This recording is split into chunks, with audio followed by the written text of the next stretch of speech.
It was in 1991 that we created Duke Nukem and released it to the world as a side-scroller, and it was a huge hit. Our inspiration back then was comic books because we always felt like if you focus on the character, there's no end of stories. Duke does it his way, and his way is very entertaining. It's a wild thing.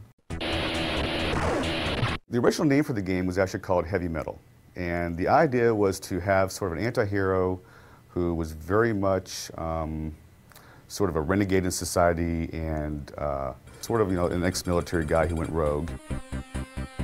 When the original Duke got started, it was myself, Alan Blum, and another programmer, Todd Repogel. Todd Repogel and I went to school together. We grew up together in Santa Cruz.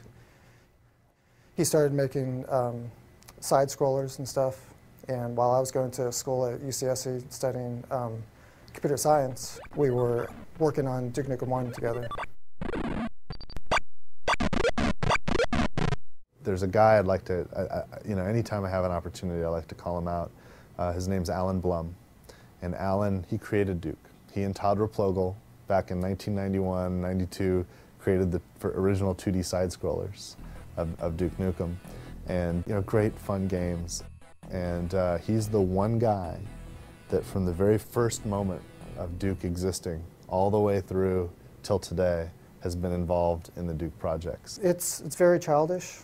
So it doesn't take itself seriously, It's, instead of trying to fit a formula or trying to do certain things, it just does stuff you want to do. Duke Nukem has always been about the character, and we were focused on that at the beginning. It was difficult to bring it out with the side-scrolling, simple technology in which we couldn't have voice work and so on. Actually, the voice started with Duke Nukem 2. At the opening cinematic, he says, "I'm back." Todd Repogel, the original Duke Nukem programmer, came to me and just asked about doing a voice because he wanted Duke Nukem to sound like, at least then anyway, sounded like a cross between McBain and Arnold Schwarzenegger. Those were my instructions, and I just said 2 words. I said, "I'm back."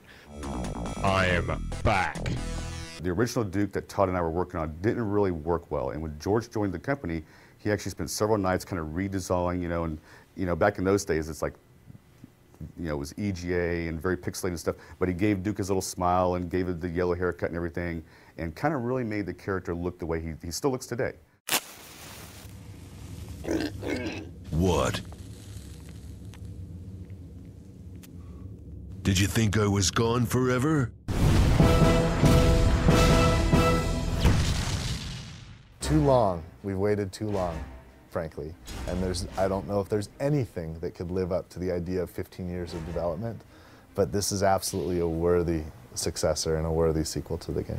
I think that this is what fans have wanted to come out, and it's finally come out. I can't be more excited.